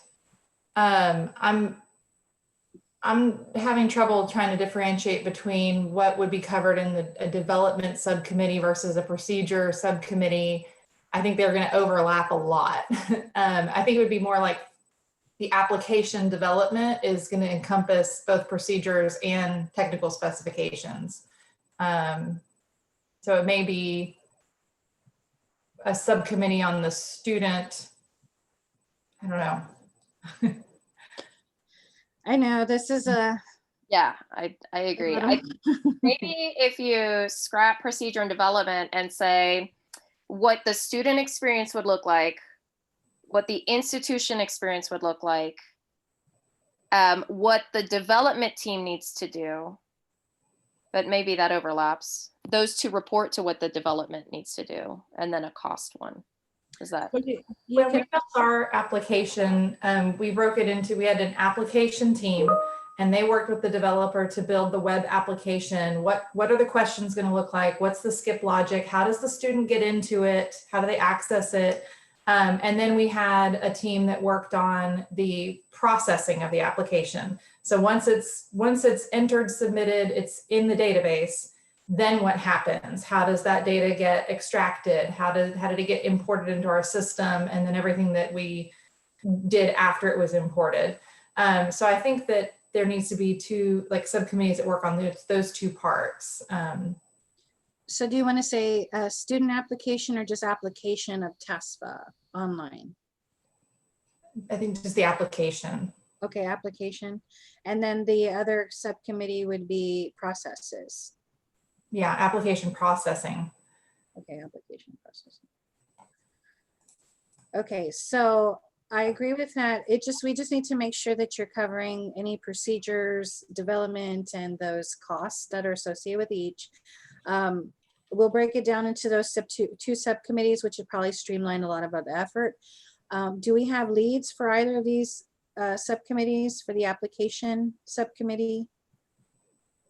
Claudette, sorry, I have a quick question. So before we finalize that though, would it be helpful to the committee members for us to hear from these panels so that we know more specifically about what our exact work is, right? Because just thinking about our to-do list or specific procedures even, like we're gonna get a lot of those answers and that information. Cost, we will receive that from the different panelists, knowing like who the third parties are, what they're paying, what their cost was.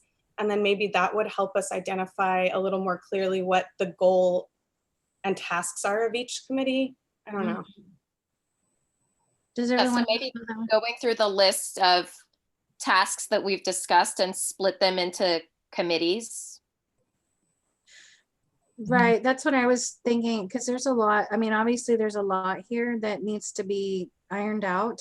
With a very short time frame, just kind of thinking, I know you would still want to hear about things, but maybe if you don't feel like committing at this point to a subcommittees just yet, we can move that to the next meeting. But you know, there's a number of things like to create those. We have a long list of the procedures that we need to start. You need to start thinking about. I can get you the costs. We can talk more about costs from the next meeting, because that one did have, I have that budget. I worked with Graham, but it probably needs to be fleshed out a little bit more now, because that was during the legislative session. So we can hold off on the subcommittees if you want to think about it a little bit more. Does everyone feel in agreement to do that, or do you want to do that now? So wait is what I'm hearing. Is this a lot of shakes. Is this something we could do over email? I'm not sure what the rules allow for open meetings, but for this time, there's a lot of information here. I'm going to try to type it all up, and then you'll have kind of what we talked about, you know, so then maybe you can start thinking about the committees after you hear from the initial panel discussion. I can't say that we have time to hear both the panel and the students at the same time, depending on action, but if you feel like this work needs to be divided with that additional information from the other institutions that do have those TASFA onlines, you might, online TASFAs at their institutions, you might feel a little bit more equipped to think about what subcommittee work might happen. Does that sound fair for next meeting then? Okay. Yes. Claudette, how often do you think we're going to meet? I know we're only required to meet 3 times, but that's not going to get it done. So. Right. So that does segue into our last agenda item, actually. A potential agenda items, we kind of fleshed that out a little bit. At least you want to hear from a couple of panelists. Do you want to hear from both of them at the same time, or do you want to hear, because we can try to manage that you know, requires some initial work. And of course, you know, with the college freshmen, I'm not sure how quickly you can get access to them, Erica, but I would lean on you to kind of help me get that if we wanted to hear from them in the next meeting. To answer your question, Erin, it really is dependent on what you guys can do within the time frame that we have. After this, the next meeting I can talk to my leadership to see how far along we can push the recommendations, so that might buy us a little more time. The only thing is that this development has to happen, again, and the testing that we talked about, the notification of technical. So, you know, the timeline for development shrinks if we have too much. Or, you know, worst case scenario, this does not happen in the time frame that we want it, and we defer it to the following year. That's obviously worst case scenario. I'm going to be optimistic and thinking the committee can meet some of these timelines, but really it's how far we can get as a team and as a committee, that you all can do as a committee to make these decisions, and considering all of the things that we have to develop this. So it is a huge task. I'm not going to minimize the work here, but I think it all depends on you all. So do you want to meet more frequently? You can meet 2 times a month. You know, it's just us coordinating schedules. If you think that might be more helpful, especially if you want to hear from other stakeholders, that could be a possibility between now and September. So let me know, does that sound more manageable or reasonable for your time on the committee? I see some yeses. I think we're going to need to meet at least every 2 weeks if the October date is going to stand. And then it may be that subcommittees meet once those are formed, as opposed to the entire committee meeting together. But I don't think we can wait 30 days between any type of meeting and still have some recommendations put together. Sure, I agree. Okay, so we'll shoot for that. Does everyone else seem like they're in agreement with that? And if you want to unmute your mic and say that is going to be a difficult time commitment, go ahead and do that now so we can record it. Okay, I don't see anyone that's has any reservations about that. So what we'll do, I was going to talk about kind of outline our meeting schedules right now, but what we'll do, because you're now wanting to meet every 2 weeks, that would be helpful. We'll, my colleague, Deanna Foos, as you've been getting notifications from her on my behalf, she'll send a list of different dates that are available for us to do these live streams for open meetings. And then the only thing that I see could be a potential issue is we have to have a 7-day window for the agenda items to post to the Texas Register. So that might be a little bit more than every 2 weeks. It might be longer than that, but we'll try to figure out those dates and work within those systems. So I'll be very dependent on Shannon and Paloma to make sure to get those agenda items together. And the more information we can do, the better. So we do want to hear from the stakeholders. If there's anything else that needs to happen at that point, we'll kind of work on that and then send the agenda out. Again, it'll be a very rapid timeline now that we have that, because there are some things that we have to do as far as setting up the virtual meetings. But if we get on a roll, it might be more efficient. So we'll send you those dates so we can start planning out, here are the available dates that we can start meeting. And we'll send that to them. Are there any other agenda items you want to see for the next meeting at least?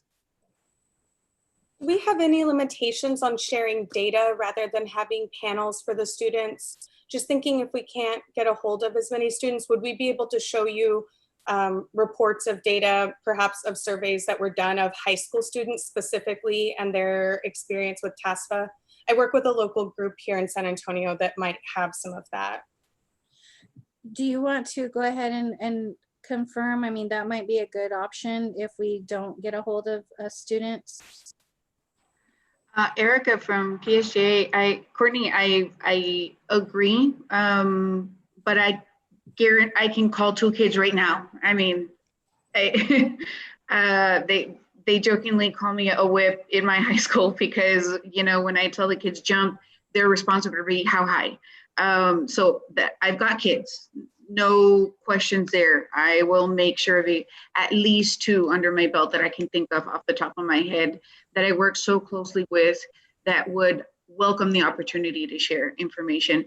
But if there is an opportunity to allow students maybe who either don't feel comfortable being on a live panel or want to just still give their input, but not so maybe publicly, I do think that's a great opportunity to still allow for more stakeholders to participate in a more comfortable way. But I can also guarantee at least 2 kids on my end. Yeah, and I think that was more the concern given the current environment, is just because of how public this has to be, making sure that we're protecting the students that we're seeking to serve with the TASFA. Right, and I'm glad you brought that up because that was something that we were thinking about as well. If you want, we could just maybe hear, if you want to bring something in, like you said, either data or a case file, or I mean a case study or some kind of narrative from your students, Erica, that might be helpful as well. We can find ways to kind of get that information across, at least to gather information about the student experience. So it might not be as formal as a panel, but whatever we can to introduce that information would be helpful. And if anyone else has any feedback or wants to provide some information or stories from the field of students you work with as well, we're open to that as well. So think about that for the next meeting. If you have anything, please email me so we can include it in the agenda or include it in either one of these discussions. But these are the ones the institutions I'm going to reach out to are the ones that I've just listed. If you have another one that you want to hear from, maybe since we've already heard from A&M and UT, we could open up another spot for another institution, just so there's well representation. It's really up to you on who you want. So please email me separately and I'll get with the chair and co-chairs about it. If there's anything that's needs to be open with all of the committee, it really would just be kind of communication on dates and confirmations about certain things, but that's pretty much what we're looking for as the agenda for next meeting. Claudette, I'm Yes. sorry, you were going to collect questions from the committee to send to the panel members ahead of time, right? Okay. Yes, I have that on my list. And that's definitely for the panelists for the development that already have the TASFA online. And then we'll email you and say, send those questions now, so it's under the same email thread. Anything else that you want to include in the agenda just to help Paloma and Shannon as we prepare for next one? Just a reminder, we want to let you know that subcommittee meetings do not have to, they're not subject to open meeting information. You can meet with them separately. You can actually ask other stakeholders to talk and bring them into the committee, to the subcommittee as well. It's just that we need a lead for that committee who will report back to this committee the information that they've found on any one of these pieces. So think about who you might want to lead if we're still looking at the application and then the application processing subcommittees. But we will go ahead and move that to the next agenda as well. Anything else? Claudette, this is Tammy. I just have a question. Yes. You had mentioned that you would get us kind of everything that was discussed procedure-wise. When do you think we could expect that? I am probably going to hopefully get it done. I'm trying to look at my calendar. I will try to attempt to get it out by Friday, especially if we want to start establishing a more rigorous timeline in meeting. If not Friday, on Monday of next week. Will that work? Thank you. Yes, ma'am. No problem. That's a good question. And